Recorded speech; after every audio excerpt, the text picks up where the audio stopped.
ஆண்டவருடைய ஆவி என்மேல் உள்ளது, ஏனெனில் அவர் எனக்கு அருள் பொழிவு செய்துள்ளார். ஏழைகளுக்கு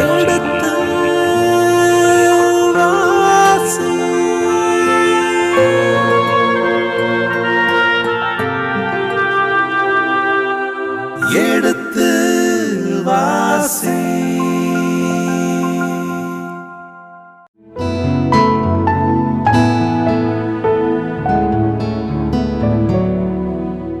இனிய இதயங்களே, எடுத்து வாசி நிகழ்ச்சியில் நீதி தலைவர்கள் புத்தகத்துக்குண்டான விவிலிய இறை வசனங்களுக்கு செவிமடுத்துக் கொண்டிருக்கின்றோம். முந்தைய பகுதியின் தொடர்ச்சியை இன்று தொடங்குவோம். வாருங்கள் நிகழ்ச்சிகள் செல்வோம். வணக்கம் தந்தை அவர்களே. வணக்கம்.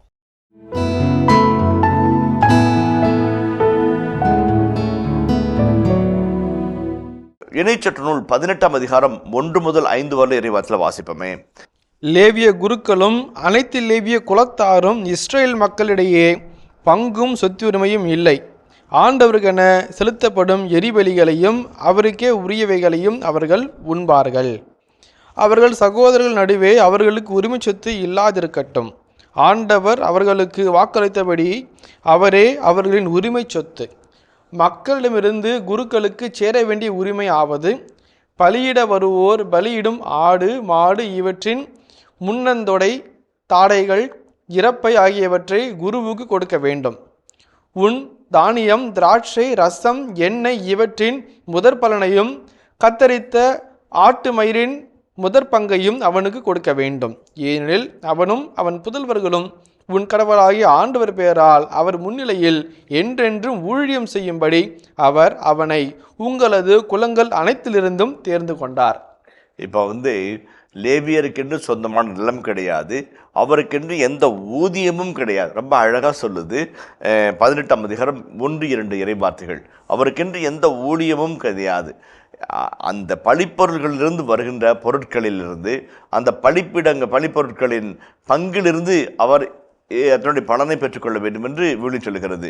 ஆனால் இங்கே மீகாவினுடைய இல்லத்திற்குள்ள பண்ணுகிறவர் ஆண்டொன்றுக்கு 10 வெள்ளிக்காசுகள் என்றும் உணவும் உடையும் தருகிறேன் என்றும் ஒப்பந்தம் செய்து கொண்டு பொது இடத்தில் அல்ல, யாவை தேர்ந்தெடுத்த இடத்தில் அல்ல, யாவுக்கு அல்ல, மீகாவுக்கு பணிபுரிய ஒத்துக்கொள்கிறார். அது இன்னொரு காட்சியாக இந்த இடத்துல வருகிறது. ஏறக்குறைய ஒரு 8 காரணங்களிலே அவர் தவறி போகிறதை நாம் காண்கிறோம். இதைத்தான் லேவியரால் ஒரு ஊழல் புரிகிற, தரம் தாழ்ந்து போகிற சமய வழிபாடை பற்றிய செய்தியாக இந்த பகுதி அமைகிறது. இன்னொன்று பார்த்தோம்னாக்க 18ஆம் அதிகாரம் 30ஆம் வசனத்தை வாசிப்போமே. செதுக்கிய உருவத்தை தானின் மக்கள் தங்களுக்கு என்று நிறுவிக்கொண்டனர். மோசையின் புதல்வனான கெர்சோமின் மகன் யோனத்தானும் அவன் மக்களும் தானின் குடும்பத்தினருக்கு மக்கள் நாடு கடத்தப்படும் வரை குருக்களாக இருந்தனர். இப்போ இந்த லேவியருக்கு பெயர் இல்லை. அப்போ குருக்களாக பிறந்தவர்கள் அந்த 30 வசனத்தில் பாருங்களேன். மோசையின் புதல்வனான கெர்சோமின் மகன் யோனத்தானும் அவன் மக்களும் தானின் குடும்பத்தினருக்கும் மக்கள் நாடு கடத்தப்படுவரை குருக்களாக இருந்தார்கள். இவங்க ஏறக்குறைய இந்த லேவியன், இங்கே சொல்லப்படுகின்ற லேவியன் அந்த மோசேவினுடைய பேரனாக அங்கே வருகிற யோனத்தானுடைய பெயரை தாங்கியவராக வருகிறார். ஆசிரியர் அந்த பெயர் இங்கே குறிப்பிடவில்லை. ஏனென்றால் மோசேவின் பெயருக்கு இழுக்கு வந்துவிடுமோ என்பதனால் அவரை லேவியன் என்று மட்டுமே சொல்லி யோனத்தான் என்றோ அல்லது மோசேவினுடைய பேரப்பிள்ளையாகவோ அவருடைய அடையாளம் காட்டவில்லை. அதையும் நம்ம இங்கே புரிந்து கொள்ள வேண்டும். ஒரு ஜென்ரல் கேரக்டரா, அனானிமஸ் கேரக்டரா, ஒரு பெயர் தெரியாத ஒரு மனிதராக வைத்து அந்த கலங்கத்திலிருந்து அவரை நீக்கிக் கொள்கிறார் என்று சொல்கிறார்கள். அதே போல் இந்த 17ஆம் அதிகாரம் 10ஆம் வசனத்தில் வாசிப்போமே. மீகா அவரிடம், என்னுடன் தங்கும், எனக்கு தந்தையாகவும் குருவாகவும் இருப்பீர். நான் உனக்கு ஆண்டொன்றுக்கு 10 வெள்ளி காசுகளும் உடையும் உணவும் தருவேன் என்றார். 2 காரியங்களை பற்றி நம்ம பாசம். ஒன்று மீகா வேலை தேடி பஞ்சம் பிழைக்க போகிற லேவியன். இருவருமே ஆப்பர்ச்சுனிஸ்டிக் பீப்புள், சந்தர்ப்பவாதிகள். அவனுக்கு ஒரு லேவியன் தேவை, இவனுக்கு ஒரு தொழில் தேவை. ஆகவே எல்லா சட்ட முறைமைகளையும் எல்லா கோட்பாடுகளையும் மீறி அவனுக்காகவும் அவன் இவனுக்காகவும் ஒப்பந்தம் செய்து கொண்டு வேலையை ஆரம்பிக்கிறார்கள். அதுதான் அந்த லேவியன் தன்னுடைய லேவிய பணியிலிருந்தும் பணிப்பொறுப்பிலிருந்தும் கடமைகளிலிருந்தும் தவறிப்போன நிலையாக இந்த பகுதி அழகாய் சுட்டி காட்டுகிறது. மேலோட்டமாக வாசிக்கும் போது நம்மளுக்கு தெரியல, ஆனால் அது உள்வூடாக பார்க்கும்போது எந்தெந்த நிலைகளில் அவன் தவறி போகிறான், எந்தெந்த நிலைகளில் கடவுளுடைய கட்டளை மீறி போகிறான், எந்தெந்த நிலைகளில் உண்மையை சொல்ல வேண்டியவன் உண்மையை சொல்லாமல் காம்ப்ரமைஸ் செய்து கொள்கிற ஒரு சமரசம் செய்து கொள்ள மனப்பான்மை கொண்டிருக்கிறான் என்பதையும் இந்த பகுதி விளக்கமாக சுட்டி காட்டுகிறது. இதில் 2 வார்த்தைகள், நீ எனக்கு தந்தையாகவும் நீ எனக்கு குருவாகவும் இருப்பாய் என்று சொல்லப்பட்டிருக்கிறது. அதில் 2 ஒன்று ஃபாதர். நன்றாக நினைவிருந்தால் நீதித்தொடர் புத்தகத்தில் மதரை பற்றி ஒரு செய்தி வருகிறது. இஸ்ராயலின் தாய் என்று யாரை சொல்கிறோம்? நீதித்தொடர் புத்தகத்தில் தெபோராவை 5ஆம் அதிகாரத்தின் 7ஆம் வசனத்திலே இஸ்ராயல் மக்களின் தாயாக தெபோரா காட்டப்படுகிறார். அவருக்கு ஈடானவராக இந்த லேவியர். அவர் எப்பேற்பட்ட ஒரு கதாபாத்திரம், எவ்வளோ வலிமை கொண்ட ஒரு ஆளுமை, எவ்வளோ வல்லமையான ஒரு தெளிவான சிந்தனை, எவ்வளோ போர்க்கணம் மிகுந்த ஒரு போராளி. அவனுக்கு ஈடாக இவனை உயர்த்துகிறார். அவனும் அதை ஏற்றுக்கொள்கிறான். நீ என் தந்தையாக இருப்பாய். அங்கே தெபோரா இஸ்ராயலின் தாய், இங்கே தனிப்பட்ட மனிதரின் தந்தையாக. 2வது இறைவாக்கு புத்தகங்களில் பார்க்கும்போது இந்த முந்தைய இறைவாக்குகள் என்று இறைவாக்கு புத்தகங்களை அல்லாமல் வரலாற்று நூல்களை முந்தைய இறைவாக்குகள் என்று சொல்வார்கள். இந்த முந்தைய இறைவாக்குகள் பகுதிகளிலே இறைவாக்குகளை தந்தை என்று சொல்வார்கள். எலிசேயு எலியா விண்ணகத்துக்கு நெருப்பத்தில் எடுத்துக்கொள்ளப்படுது. எந்தையே என் தந்தையே இஸ்ராயலின் சாரதியே என்று அவர் கூப்பிடுவார். இறைவாக்களை என் தந்தை என்று சொல்வார். அதே போல இறைவாக்களை தந்தை என்று சொல்கிற வழக்கம் இந்த நாட்களில் இருந்தது. அந்த நிலையிலே பார்க்கும்போது வயது குறைந்த, தகுதி இல்லாத, ஒரு தனிப்பட்ட ஒரு நிலையை தேர்ந்து கொள்ளக்கூடிய அர்ப்பண உணர்வு இல்லாத, பணத்திற்காக வேலை செய்கிற, சந்தர்ப்பவாதத்தை தேடுகிற ஒரு மனிதரை என் தந்தையாக நீ இருப்பாய், எனக்கு குருவாக இருப்பாய் என்று அவன் சொல்வதையும் இவன் ஏற்றுக்கொள்வதையும் நாம் கண்டு ஒரு ஐரானிக்கல் என்று சொல்வார்கள், ஒரு எகத்தால தொனியோடு ஆசிரியர் சொல்லுகிறதை நாம் இந்த இடத்துல நாம் உணர்ந்து கொள்ள அழைக்கப்படுகிறோம். இணைச்சற்று 13ஆம் அதிகாரம் 6 முதல் 11 வார்த்தைகளை வாசிப்போமே. உன் தாயின் மகனாகிய உன் சகோதரன், உன் மகன், மகள், அன்பு மனைவி, ஆருயிர் நண்பன் ஆகியோருள் எவராவது நீயும் உன் மூதாதையரும் அறிந்திராத வேற்று தெய்வங்களிடம் சென்று அவற்றுக்கு ஊழியம் செய்வோம் என்று இரகசியமாக நயவஞ்சகமாக கூறலாம். உன்னை சுற்றிலும் உனக்கு அருகிலேயோ தொலையிலேயோ உலகின் ஒரு முனை முதல் மறுமுனை வரையிலேயோ உள்ள மக்களினத்தாரின் சில தெய்வங்களை பற்றி உன்னிடம் கூறலாம். நீ அவனுக்கு இணங்கவோ செவி கொடுக்கவோ இரக்கம் காட்டவோ வேண்டாம். அவனை தப்பவிடவோ ஒளித்து வைக்கவோ வேண்டாம். மாறாக நீ அவனை கொல்வாய். முதலில் உன் கையையும் பின்னர் மக்கள் அனைவரின் கைகளையும் அவனை கொல்வதற்காக அவன் மீது படட்டும். அந்த பகுதி ரொம்ப அழகாக சொல்லுது. உன்னை நான் தேர்ந்தெடுத்த இடத்தில், நான் உருவாக்கிய வழிபாட்டு தலத்தில் என் மக்களோடு ஒரு பேரினமாக இருந்து பணிபுரிவாயாக. உன்னை தனி எடுத்து கூட்டு போவாங்க, தனி ஆட்களுக்கும் தனி இல்லத்துக்கும் உன்னை குருவாக இருக்க சொல்லுவாங்க. நீ என்ன செய்யணும்? சபிக்கணும், தண்டிக்கணும், அவளை கொன்று போடணும். இதுதான் சட்டம் சொல்லுது. இந்த லேவியன் இதையெல்லாம் உணர்ந்தவனா இல்லையா என்பது நம்ம தெரியவில்லை.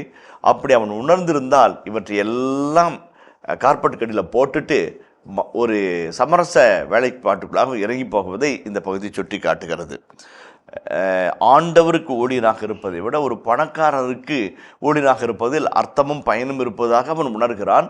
ஆகவே சமரசம் செய்து கொண்டு ஆண்டவருக்கென்று தன் அர்ப்பணிக்க வேண்டிய தன் லேவிய பணியை மிக்கேயாவுக்கு அவன் அர்ப்பணித்து ஒரு பணக்காரரின் கைப்பம்மையாக அவன் மாறிப்போகிற கதையை இது சுட்டி காட்டுகிறது.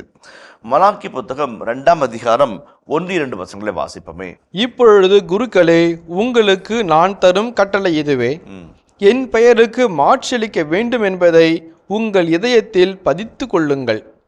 எனக்கு நீங்கள் செவி கொடுக்காவிடில் உங்கள் மேல் சாபத்தை அனுப்புவேன். உங்களுக்குரிய நல்லாசிகளை சாபமாக மாற்றுவேன். ஆம், இக்கட்டளைக்கு உங்கள் இதயத்தில் இடமளிக்காததால் ஏற்கனவே அவற்றை சாபமாக மாற்றிவிட்டேன் என்று படைகளின் ஆண்டவர் சொல்கிறார். இதோ உங்களை முன்னிட்டு நான் உங்கள் வழிமரபை கண்டிப்பேன். பலிவிலங்குகளின் சாணத்தை உங்கள் முகத்திலேயே வீசி அடிப்பேன். அதோடு உங்களையும் தூக்கி எறிவேன். சாமி எவ்வளோ கடுமையாக சொல்கிறாரு. அந்த லேவியரும் குருக்களும் தங்கள் பணியையும் பணி பொறுப்பையும் தெளிவாக உணர்ந்து செய்ய வேண்டிய விதத்தில், செய்ய வேண்டிய இடத்தில், செய்ய வேண்டிய நிலையில் நின்று செய்யாவிட்டால் என்ன செய்வார்? குருக்களின் தலையாய பணி, லேவியரின் தலையாய பணி ஆசி வழங்குவது, ஜெபிப்பது. அந்த ஆசி மொழிகளையே சாபமாக மாற்றுவேன் என்று சொல்கிறார். லேவியன் என்கிறவன் பலிப்பிடத்திற்கு வருகின்ற பலிப்பொருள் சரியா தவறா, ஏற்றுக்கொள்ளப்படலாமா பட வேண்டாமா என்று சோதித்து அறிந்து ஆய்ந்து அதை அனுமதிக்கிறவன். என்ன சொல்கிறாரு? ஆடு மாடு வருதில்ல, நீ காசை வாங்கிட்டு ஊனமுற்றதையும் பழுதானதையும் அனுப்புறல்ல, அந்த ஆட்டு மாட்டுடைய சாணினாலும் மோச்சு அடிப்பேன், உன் மூஞ்சில வீசி அடிப்பேன் என்று அவர் சொல்லுகிறார். கடவுளுடைய கோபமும் சாபமும் மிக கடுமையாக இருக்கிறது. ஆனால் இந்த லேவியர் எல்லாவற்றையும் தெரிந்தவராக இருந்த பொழுதும் இவற்றை எல்லாம் சமரசம் செய்து கொண்டு ஒரு தனி மனிதருடைய கைப்பாவையாக, தனி மனிதனுடைய ஊழியக்காரனாக மாறுகிறார். இவன் அவனுக்கு லேவியன் மிக்கேயாவுக்கும், மிக்கேயாகு லேவியனுக்கும் ஒருவருக்கொருவர் சமரசம் செய்து கொள்கின்ற வாழ்க்கையை அமைத்து கொடுத்து கொள்கிறார்கள். இவனால் அவன் பிழைக்கிறான், அவனால் இவன் பிழைக்கிறான். அடுத்த அதிகாரத்திலே இவர்களுக்கு என்ன நேரிடுகிறது என்ற செய்தியை நம்ம பார்க்க போகிறோம். இந்த 17ஆம் அதிகாரம் 18ஆம் அதிகாரம் இரண்டும் முதல் பிரிவுகளை சார்ந்தது. தான் குலத்தாரிலிருந்து வருகின்ற செய்திகளை தாங்கி எப்படி சமய சடங்கு முறைகளின் தரம் தாழ்ந்த நிலையில் அவர்கள் மக்கள் கடனை பழக்க வழக்கங்களுக்கு தங்களை உட்படுத்தினார்கள் என்பதை பற்றி செய்தி தாங்கி வருவதாக சொன்னோம். இந்த 17ஆம் அதிகாரத்திலே 1 முதல் 13 உள்ள இறைவார்த்தைகளே 2 நிகழ்வுகளை பார்க்கிறோம். ஒன்று, தாயை ஏமாற்றுகிற மிக்கேயாகு தனக்கென்று ஒரு இல்ல வழிபாட்டு தளத்தை அமைத்துக் கொள்கிற மிக்கேயாகும் அதற்கு பணிந்து போகிற ஒரு லேவியனையும் பற்றிய செய்தியை இந்த 17ஆம் அதிகாரம் தாண்டி வருகிறது. இதில் ஒரு 3 சின்ன சின்ன கருத்துக்களை, வாழ்வியல் கருத்துக்களை பகிர்ந்து கொள்ள ஆசைப்படுகிறோம். முதலாவது, இந்த உலகத்தில் 2 விதமான மனிதர்கள் தான். ஒன்று பீப்புள் ஆஃப் கன்விக்ஷன், இன்னொன்று பீப்புள் ஆஃப் காம்ப்ரமைஸ். இதை இப்படியாகவும் சொல்லலாம். சொகுசு, வசதி, வாய்ப்பு, செழுமை என்று தேடி போகிற ஒரு கூட்டம். இன்னொருவர் தன்னுடைய தீர்க்கமான எண்ணம், வாழ்ந்தால் இப்படித்தான், வரையறையோடு வாழ்வது, கொள்கை பிடிப்போடு வாழ்வது என்று conviction, people of conviction, people of compromise. இந்த இடத்திலே நாம் காண்கின்ற அந்த மிக்கேயாகவும் சரி அல்லது லேவியனும் சரி, people of convenience, people of compromise என்ற ஒரு நிலைப்பாட்டுக்கு போகிறார்கள். இவர்களுக்கு என்ன சாபம், என்ன தண்டனை என்பதை மலாக்கி புத்தகம் 2ஆம் அதிகாரத்தின் 1 முதல் 9 வரையில் இறைவார்த்தைகளில் பட்டவர்த்தனமாக விளக்கி சொல்கிறார். அதே போல இன்னொரு இடத்துல பைபிளில் சொல்லப்பட்டிருக்கிறது, நீதிமான்கள் துன்புறுவார்கள் ஆனால் அழிந்து போக மாட்டார்கள், தீயோரோ புல்லை போல செழித்து வளர்வார்கள் ஆனால் விரைவில் காய்ந்து போவார்கள் என்று ஒரு அழகான விளக்கு உரை இருக்கிறது. அதைத்தான் நாம் புரிந்து கொள்ள வேண்டும். பல சமயங்களில் கொள்கை பிடிப்பும் தீர்க்கமான எண்ணமும் வைராக்கியமான உள்ளமும் கொண்டு இப்படித்தான், இதை போலத்தான், இதற்காகத்தான் என்ற ஒரு வரையறையோடு வாழ்கிற வாழ்க்கையில் நலம் இருக்காது, வளம் இருக்காது. ஆனால் ஆண்டவர் நம்மோடு இருப்பார், நேர்மை நம்மோடு இருக்கும், நன்மைத்தனம் நம்மோடு இருக்கும். அவர்கள் நின்று நிலைப்பார்கள். ஆனால் இவர்கள் குறுகிய காலத்தில் பொருள் ஈட்டுவார்கள். ஆனால் அந்த பொருளின் பயனோ, அந்த பொருள் வாழ்வின் நிலையோ நிலையாக இருக்காது என்பதை இந்த பகுதி சுட்டி காட்டுகிறது. இது முதலாவது கருத்து. இரண்டாவது கருத்து ஊழல் சார்ந்த ஒரு நிலை. பெத்சா என்ற எபிரேய மொழியில் ஒரு வார்த்தை இருக்கிறது. பெத்சா என்றால் ஹேவிங் எ கட் என்று ஆங்கிலத்தில் சொல்வார்கள். இப்போ ஒரு தையல்காரர் துணி தைக்க கொடுக்குறோம் என்று சொன்னால் அதில் ஒரு பகுதி வெட்டி தனக்கென்று வைத்துக்கொண்டு மறுபகுதியில் நமக்கு துணியை நம்முடைய நிலைமைக்கு அவர் செய்து விடுவார். அந்த துணியில் அவருக்கு ஒரு பகுதி எடுத்துக்கொள்கிறார் என்கின்ற ஒரு நிலையை வைத்துக்கொள்ளுமே, ஒரு கட்டு. இங்கிலீஷில் சொல்லுமானா ஹேவிங் கமிஷன். அதைத்தான் பெத்சா என்ற வார்த்தை சொல்கிறது.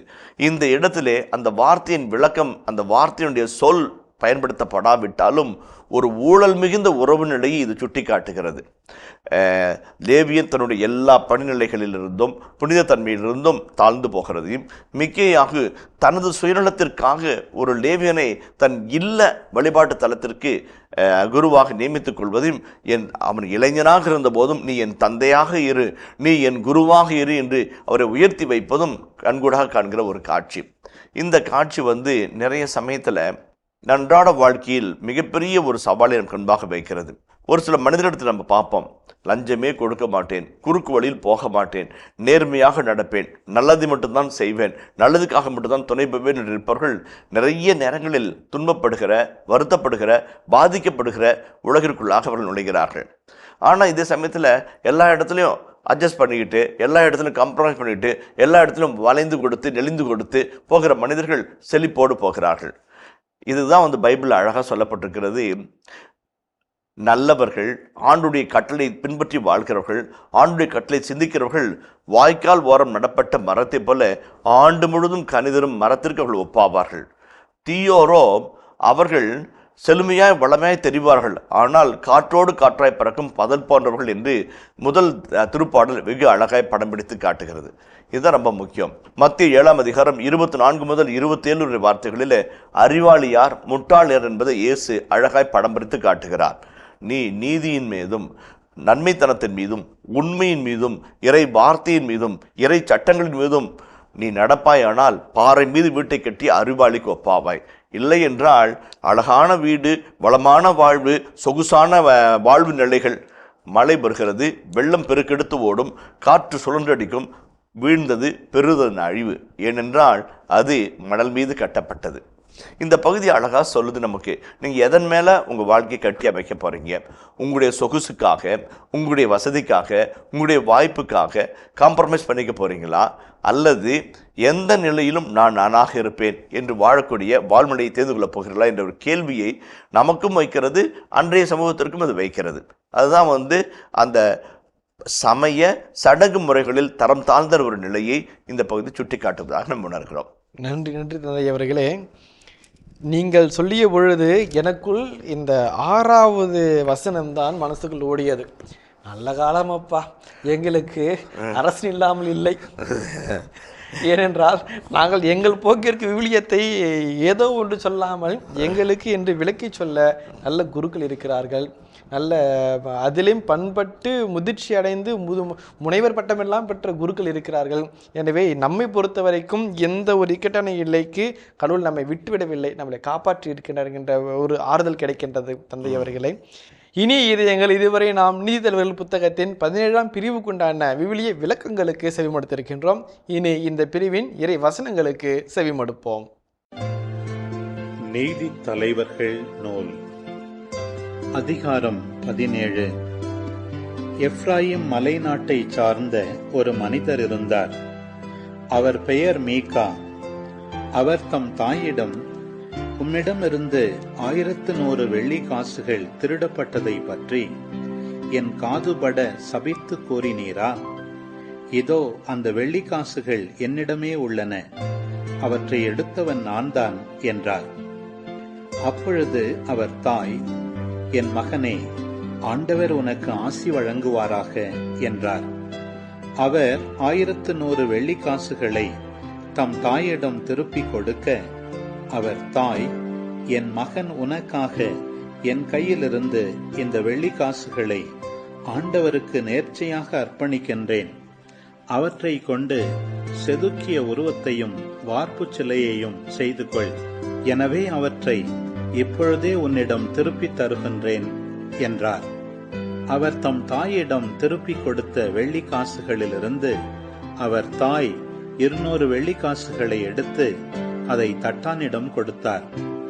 அவர் அதை செதுக்கிய உருவமாகவும் வார்ப்பு சிலையாகவும் செய்தார். அது மீகாவின் வீட்டில் இருந்தது. இந்த தெய்வங்களுக்கான கோவில் ஒன்று மீகாவிற்கு சொந்தமாக இருந்தது. அவர் ஏபோதையும் தெராபீமையும் செய்தார். தம் புதல்வருள் ஒருவரை குருவாக நியமித்தார். அந்நாள்களில் இஸ்ரேலில் அரசன் கிடையாது. ஒவ்வொருவரும் அவரவர் பார்வையில் நேர்மையெனப்பட்டதை செய்து கொண்டிருந்தனர். யூதா நாட்டு பெத்லெஹேமில் யூதா குலத்தை சார்ந்த லேவியரான ஓர் இளைஞர் தங்கியிருந்தார். அவர் யூதா நாட்டு பெத்லெஹேம் நகரிலிருந்து தாம் தங்கி வாழ வேறோர் இடத்தை தேடி புறப்பட்டு சென்றார். செல்லும் வழியில் எப்ராயிம் மலைப்பகுதியில் இருந்த மீகாவின் வீட்டை நெருங்கினார். மீகா அவரிடம், எங்கிருந்து வருகின்றீர் என்று கேட்டார். அவர் அவரிடம், நான் யூதா நாட்டு பெத்லெஹேமிலிருந்து வரும் ஒரு லேவியன். நான் தங்கி வாழ்வதற்கு ஓர் இடத்தை தேடிக் கொண்டிருக்கின்றேன் என்றார். மீகா அவரிடம், என்னுடன் தங்கும், எனக்கு தந்தையாகவும் குருவாகவும் இருப்பீர். நான் உமக்கு ஆண்டொன்றுக்கு 10 வெள்ளி காசுகளும் உடையும் உணவும் தருவேன் என்றார். லேவியர் அவருடன் சென்றார். லேவியர் அவரோடு விருப்பமுடன் தங்கினார். அவ்விளைஞர் அவருடைய புதல்வருள் ஒருவரை போல இருந்தார். மீகா இளைஞரான அந்த லேவியரை குருவாக நியமித்தார். அவர் மீகாவின் வீட்டில் வாழ்ந்து வந்தார். மீகா, இப்பொழுது ஆண்டவர் எனக்கு நல்லது செய்வார் என அறிவேன், ஏனெனில் ஒரு லேவியரே எனக்கு குருவாக இருக்கின்றார் என்றார். இனிய இதயங்களே, எடுத்து வாசி நிகழ்ச்சியில் நீதி தலைவர்கள் புத்தகத்துக்குண்டான விவிலிய இறை வசனங்களுக்கு செவிமடுத்துக் கொண்டிருக்கின்றோம். இதன் தொடர்ச்சியை மீண்டும் அடுத்த பகுதியில் பார்ப்போம். அதுவரை இணைந்திருங்கள்.